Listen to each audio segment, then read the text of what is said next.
মহানবী হযরত মুহাম্মদ সাল্লাল্লাহু সাল্লামকে অবমাননা করায় উত্তাল হয়েছে ভারতের মহারাষ্ট্র।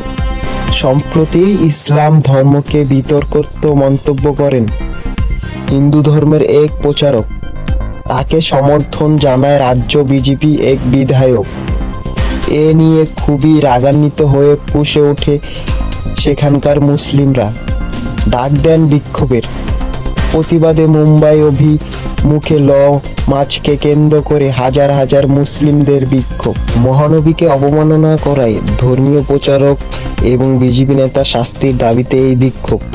ঘটনা শুরু হয়েছিল চলতি মাসের প্রথম দিকে।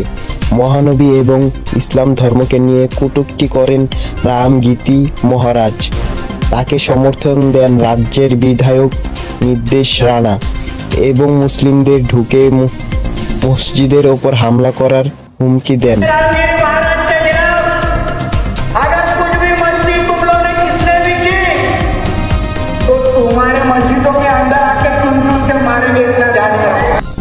এই ঘটনার পরপরই বিক্ষোভে ডাক দেন মুসলিমরা এবং একাধিক মামলা করেন এবং দুজনকে গ্রেফতারের দাবি জানান।